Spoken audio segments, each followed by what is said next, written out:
Welcome back to Grizz Vision here. It's the Golden Grizzlies in Callahan Hall get an overtime win over the Detroit Mercy Titans by the score of 77-75. We're brought to you by the Evans Law Group. We're here with Coach Kampe. And Coach, boy, that was a big time win. That was much needed.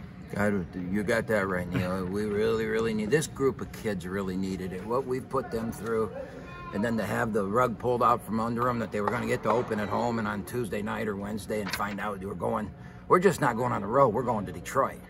I mean, the emotional swings are just unbelievable. You know, I didn't want to play. You know, Mike Davis didn't want to play, but the protocol of the league says this is what you're doing, so we did it, and we didn't want to.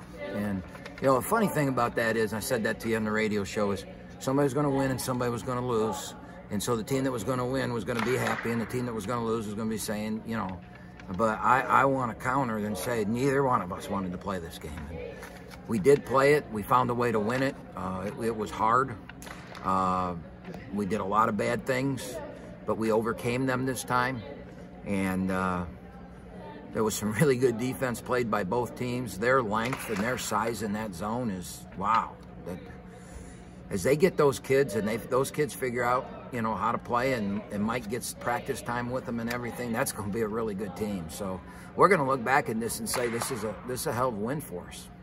Coach, you look at what happened too. I mean, Micah Parrish was incredible, and Micah Parrish was a freshman. He was struggling as of late. Had a very good start to the season. Maybe struggling for a little bit there. There was a big time effort by him, making the game-winning bucket with 4 seconds left. Well, not only that, he just, you know, I believe in karma, and when a kid plays that hard, good things are going to happen. That kid made 3 or 4 hustle plays in the game, keeping balls alive, made a couple steals.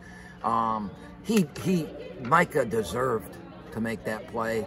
And then, you know, we got a little bit of a break that the shot clock difference was 2-3 seconds, and they kind of stopped when they heard the horn, and Micah didn't. He got the rebound and put it right in the basket, and we guarded. We did a good job of making Davis take a tough shot. I thought he made it when he shot it, though. Yeah, from our angle. I thought he made it. I really did. I thought it was in, and I would, you know, I would have. That's how this year's been, man. But it hit the front of the rim and rolled soft, and he's a great player and a great shooter, and I just thought it was going to go in. So, but Micah did great. But you know, one of the things I'd like to talk about on this show is Dan Oladapo. And you know, Dan is the old Detroit Piston, Rick Mahorn, blue-collar player for us. You know, we're not running sets to him. We're not doing things, and he just keeps playing. Last weekend, he had 36 points and 36 rebounds in 2 games, and he comes back today, and he gets 16 and 13. So he's got 49 rebounds in 3 league games. And that's being a man. And he's averaging, what? He's averaging 18 a game and 15, 16 rebounds a game. And I've never had a player do that. Never had a player average 15 rebounds a game, ever. You think about the great players that have played here. Now, he's done it for 3 games. But if he's averaging similar to that at the end of the year, we've never had somebody do that. So I tip my hat to him. And playing a lot of zone, too. Yeah, I tip my hat to him, man. He is playing his butt off.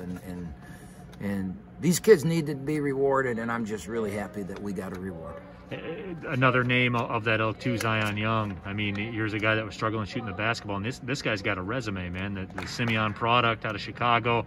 He told me before, he's like, you know, I want the smoke, and today he got the smoke and he delivered. Well, Neil, I have no idea what any of that means, but I will say this: he shot a shot in the first half from 20 feet that missed by 8 feet, and I looked at it. There's nothing inside that head. I mean, what is going on? And I mean, I just, you know, when a kid struggles out, you know, they want to say, you know, I can't. He doesn't want me to shoot. He yanks me. We haven't been yanking him. We've been telling him to keep shooting. And usually when you have a great shooter and you say that to him, they get comfortable and they get through it. And he's just been struggling. So whatever demons are in his head that he's put there on his own, you know, I mean, you know me. I'm going to say a few things now and then, and I have. But you're also going to say keep shooting the basketball, though, too. Which I keep telling him, keep shooting it. And, you know, we keep putting him out there.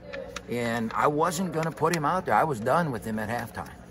And we just needed a third shooter out. The way they were playing that zone, we had to put a guy out there. if Lampman wasn't hurt, he would have been the guy. But Kevin went 0 for 5 in the first half, and so I went right back down the line. All right, you get another turn. And he stepped up, and he made the first one, and you could see his eyes. And then he made the second one, and then that was the Zion Young we recruited. And I hope tomorrow he can come back, and he doesn't have to make them all tomorrow, but just shoot with confidence. And his misses, you know, there's a difference between missing and missing, and he was missing. You know, Kangu's missing. And those two guys are such good shooters. You know, if you come to practice, you watch the bam, bam, bam, bam, and we just got to get those demons out of their minds. Real quickly, Camp, before I let you go, and we didn't get a chance to get to it in the postgame, Yusef Jihad, man, those were 10 of the biggest minutes we've seen this season. Well, and that's the offense that I saw from him last year. That's the offensive play that I saw from him. And if we can get that kind of offense from him, he'll get better defensively. I mean, he struggles in the zone right now. He struggles rebounding. And I'm going to get mad at him and yank him for that. And he's got to get bigger and stronger. But he turned 18 in September.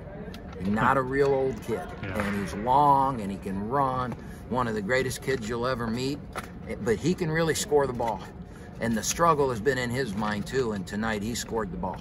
And how many points did he have? 6 or 8? Double figures, I believe, with 10, yeah. I believe double figures with 10, right? He had 8.